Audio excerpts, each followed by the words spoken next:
KCRW sponsors include A24, presenting Moonlight, a film chronicling 3 chapters in the life of a young black man discovering his identity and experiencing first love as he moves from childhood into manhood. In theaters now. On To The Point, we try to make sense of the policy debates and the political sideshows on the campaign trail. Ted Cruz wrapping the bacon around the semi-automatic weapon to cook it. I understand that trade is not a sexy issue. Nobody knows where the Republican Party is going to land. I mean, it's kind of like a country road. No one knows where it will end. In many ways, Marco Rubio is the Michael Jordan of American politics. I'm Warren Alney. To The Point has you covered for the 2016 campaign. Find the To The Point podcast on KCRW's iTunes page. From KCRW Santa Monica and KCRW.com, it's The Treatment.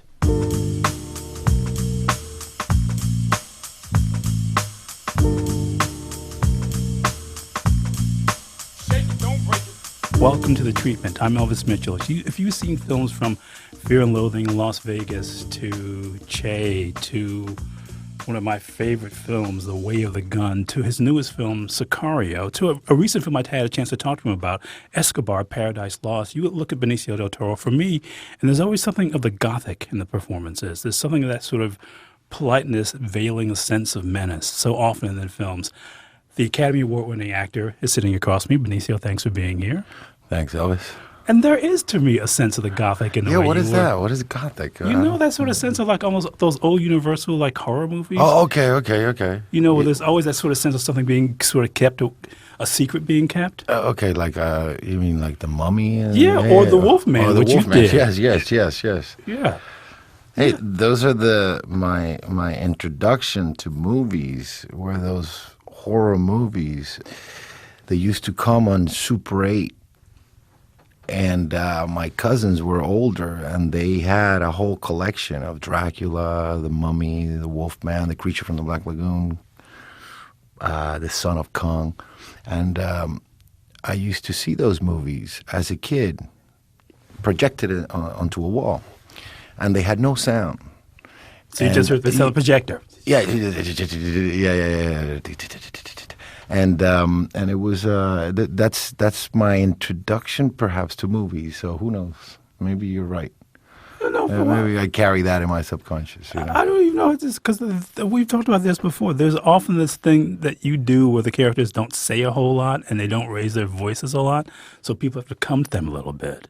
And I think about and all there's guys, as you know, the Wolfman in his civilian identity, or Dracula, all these people who never showed off how menacing they were. People had to learn it by spending time with them. Right. The idea of mystique, you know. I mean, we talked about that with your Escobar. He's this guy who doesn't raise his voice a lot. And that's something that you've done a few times in movies. I even think about in your Laszlo in Fear and Loathing. I mean, he's a big guy with a kind of an intimate sense of talking to people. You know, I was trained in theater. And theater, you have to project. And early on, when I started doing TV or movies, my first couple of TV shows, I was big.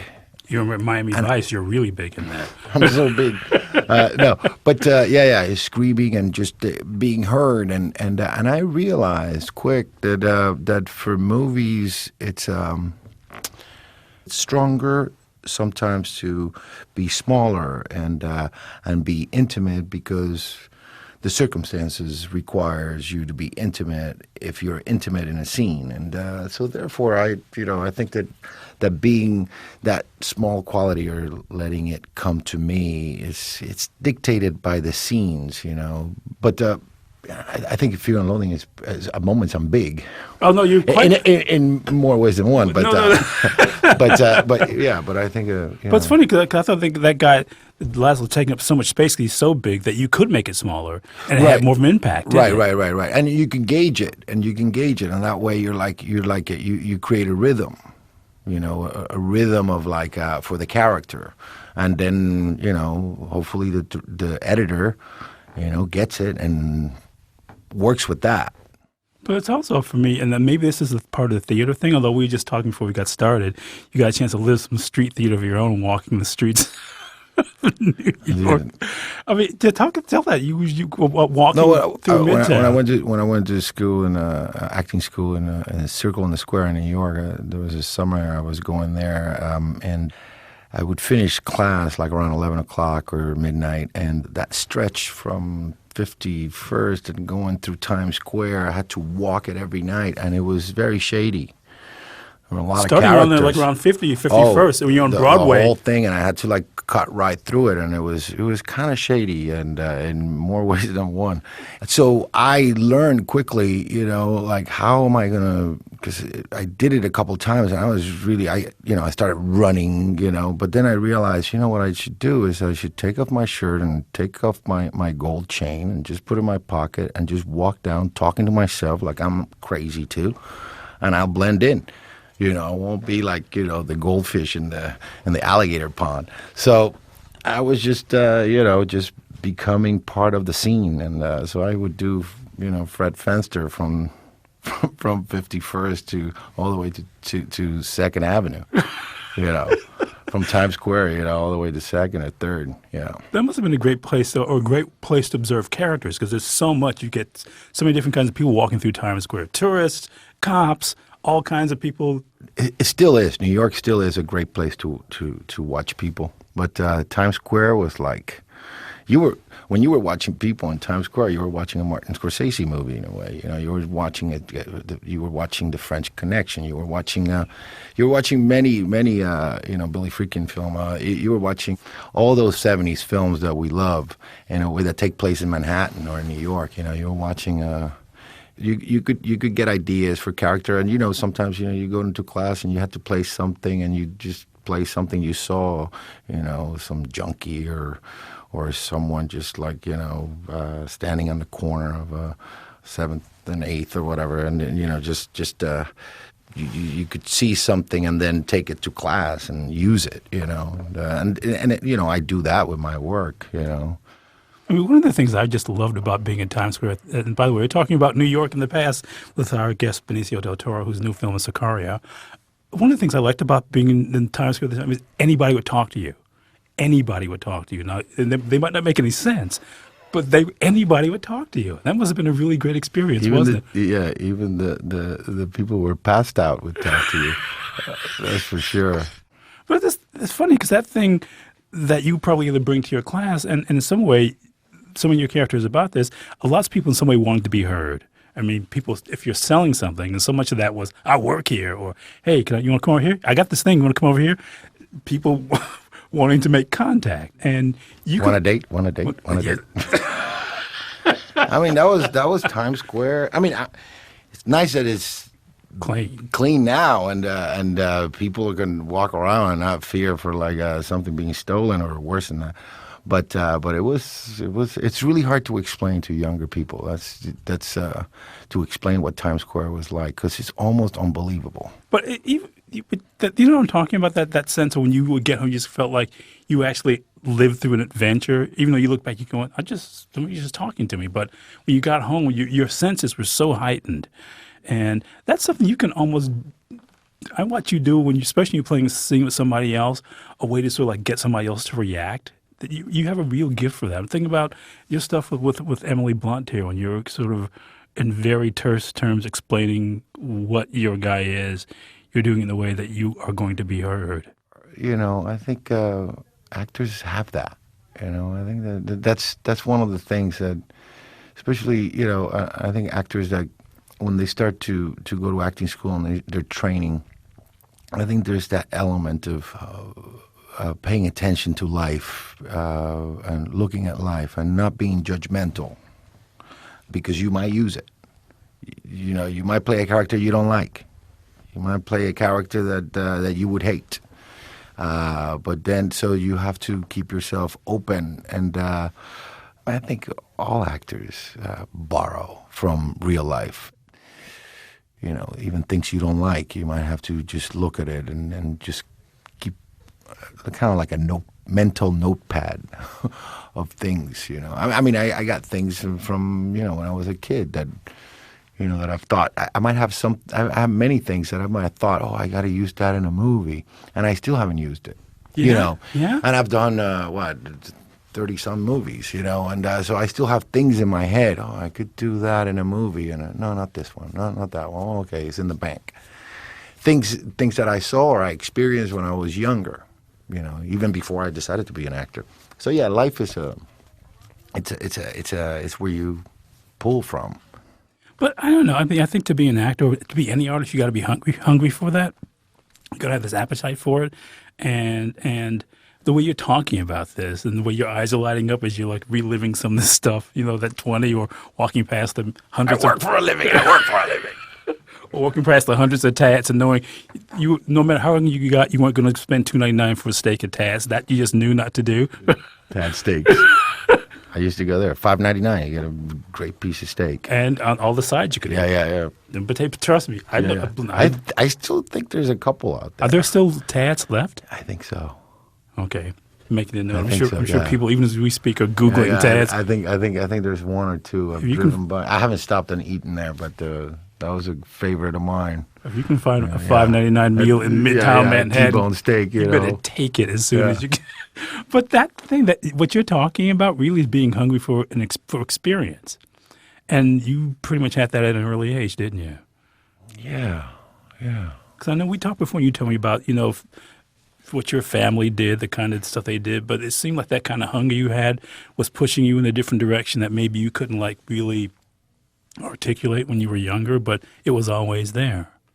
Yeah, I think that, you know, you're born into your stage, into your play, or you know, and then I took a job that I interpret characters in stories, and so the foundation of that is really my experience as a kid in Puerto Rico. You know, growing up in Puerto Rico, I grew up around a time that it was really interesting because it was the early 70s when I started. You know, first of all, I lost my mom when I was very young, and that's a boom, you know.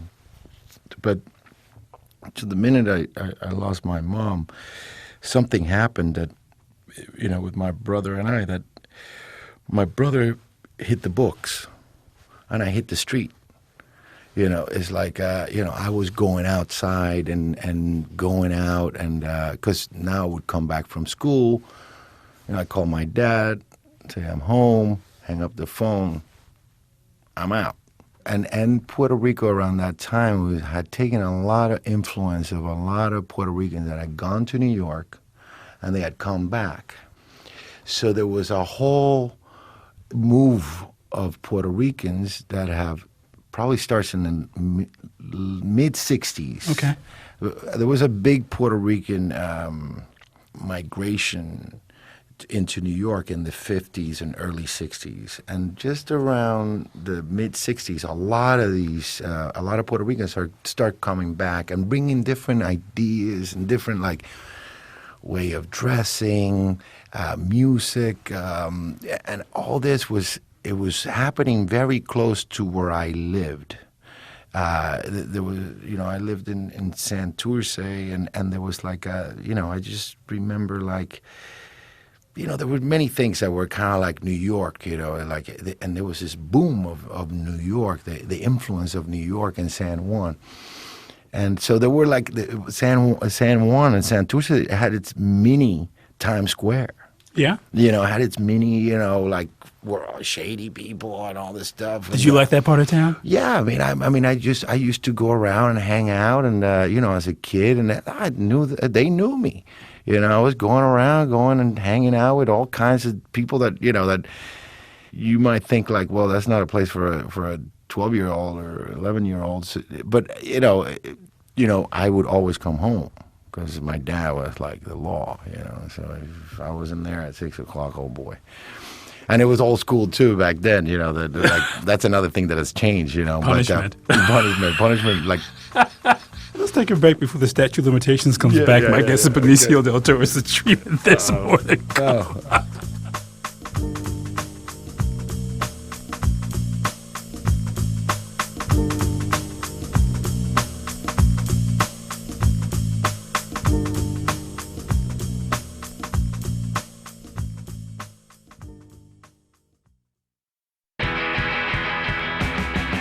take KCRW with you on one of our mobile apps. Available for iPhone, Android, and BlackBerry devices. Stream KCRW live, listen to podcasts, and our News 24 and Eclectic 24 streams. Learn more and download at kcrw.com/apps. Welcome back. It's The Treatment. My guest, who I guess we're talking about everything, including his new role in the film Sicario, is Oscar winner Benicio Del Toro.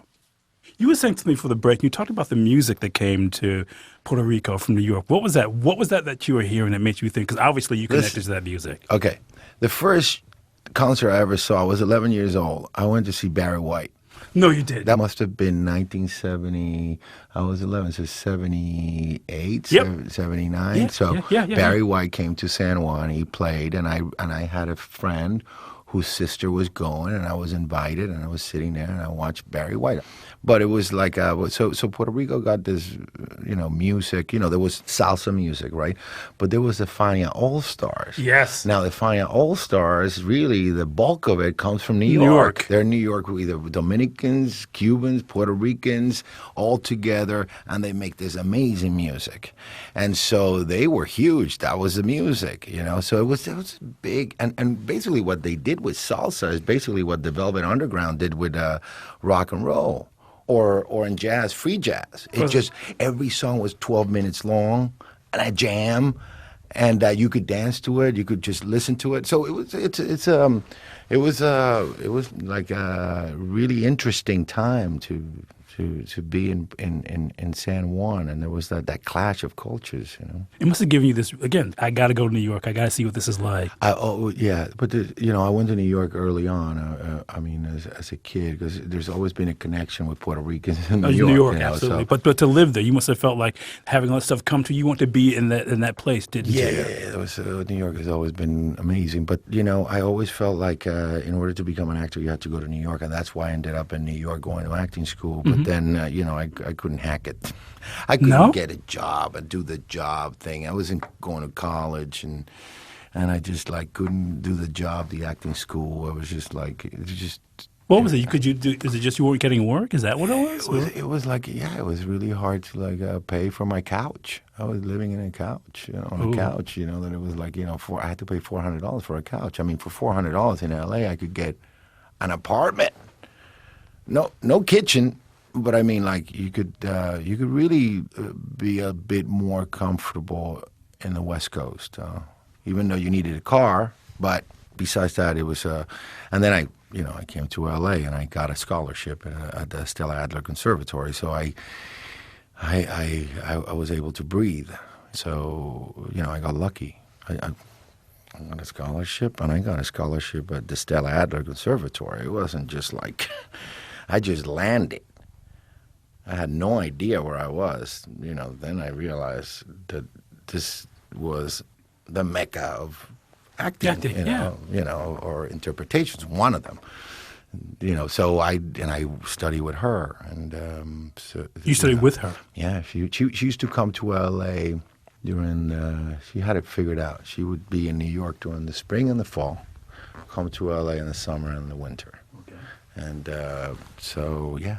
What was that like to actually be face to face with her in those classes? What were those classes like? They were not classes per se. They were more like performances in a way, because she was 79, 80.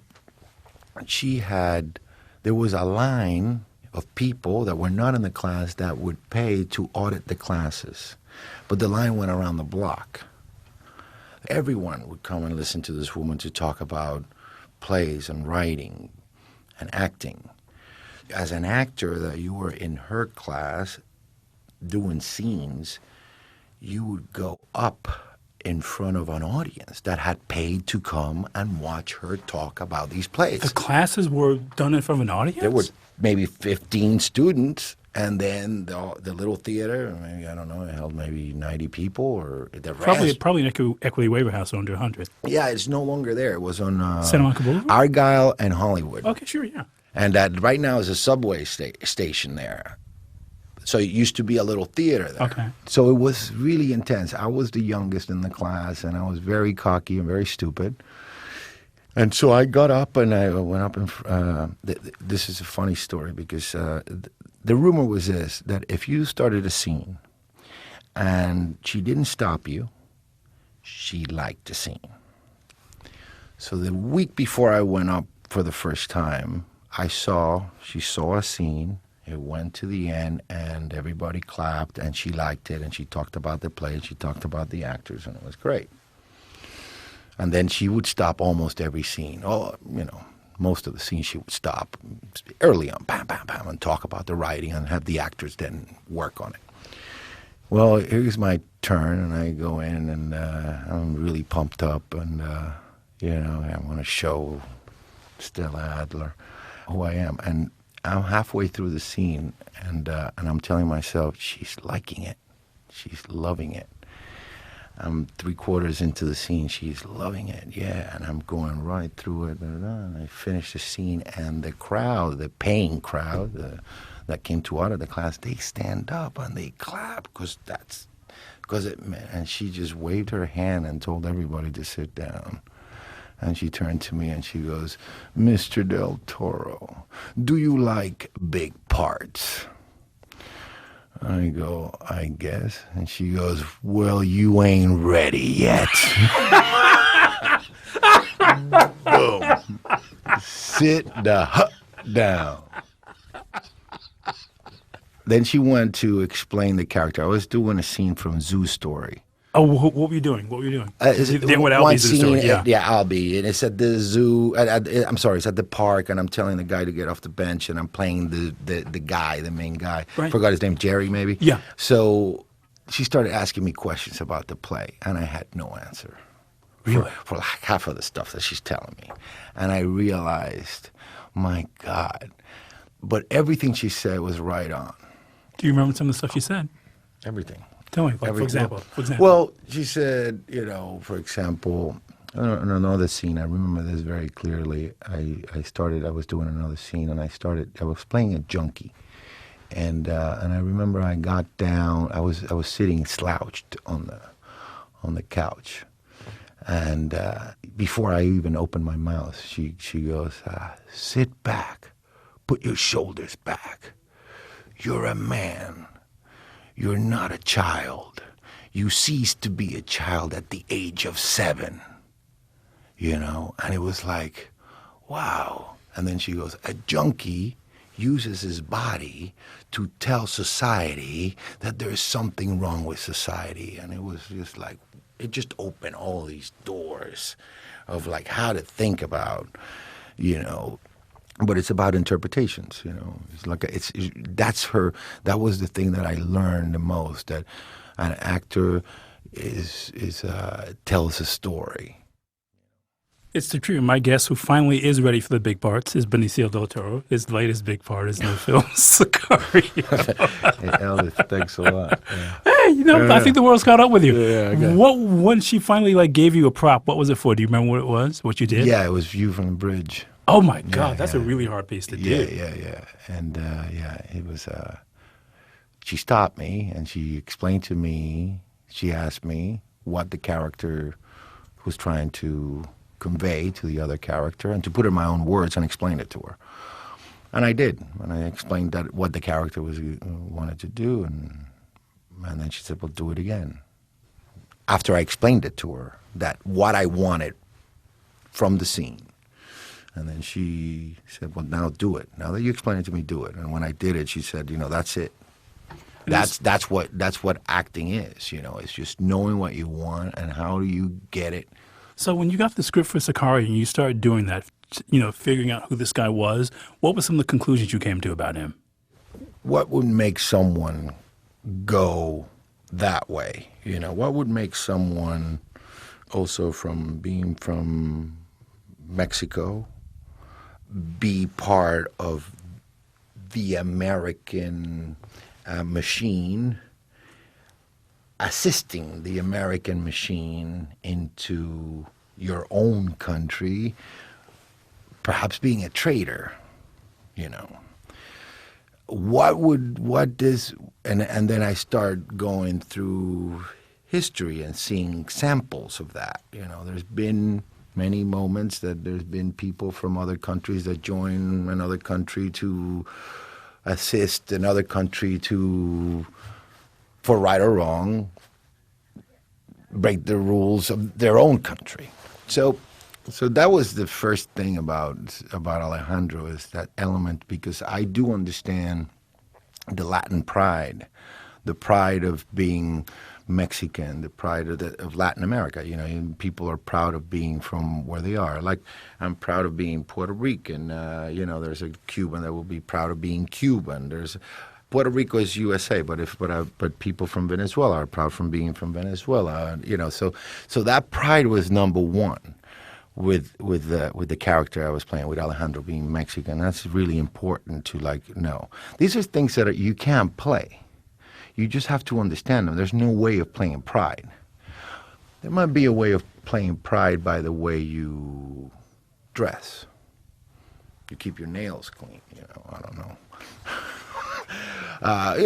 You're proud of what you are, but being proud of your own country is like, okay, you can't go around waving a flag. But these are things that you go into. So that was crucial for me. And could I believe it? Now, Edward Albee, and all due respect to Taylor Sheridan, this is and Taylor Sheridan wrote Sicario. Yeah, this first script that is getting made, and he did a terrific job. But movie scripts, they don't go through the process of plays that have been put on the stage, meaning a play is workshop. They work it in the rehearsals, and it evolves to the moment that it becomes a play. Then they do it, and then they publish it, and then years later you're doing it, and it's the play that has been proven. Yeah, it's like the script of Sicario at the beginning, and the script of Sicario at the very end. It's a little different, just like a play would be. So when you walk around New York and you see those they're selling scripts. Usually those scripts are of the movie. They're not how they started, which is, it'd be interesting to I would love to read scripts how they started, like Midnight Cowboy, or how it started and what it became, or Papillon, Oh, sure.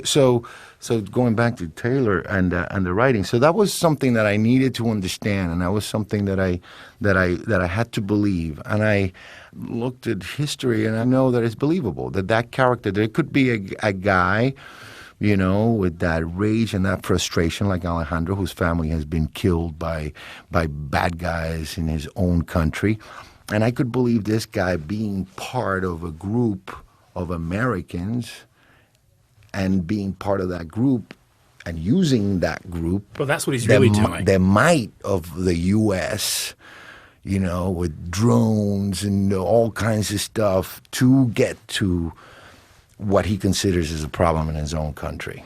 I believe that.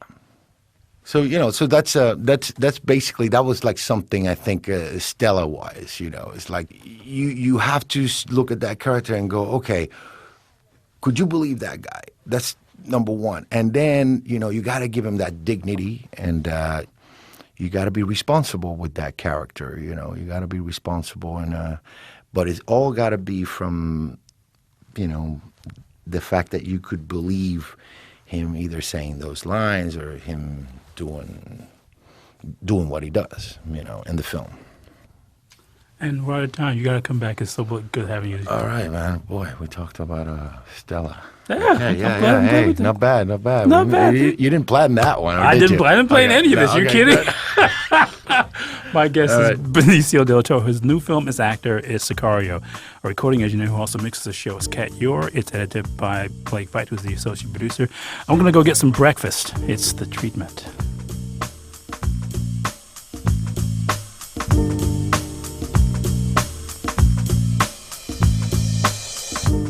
To catch up on past episodes of The Treatment, go to KCRW.com or listen on your smartphone with KCRW's mobile apps, or subscribe to the podcast on iTunes, Stitcher, or wherever you listen to podcasts. The Treatment is produced and distributed by KCRW Santa Monica.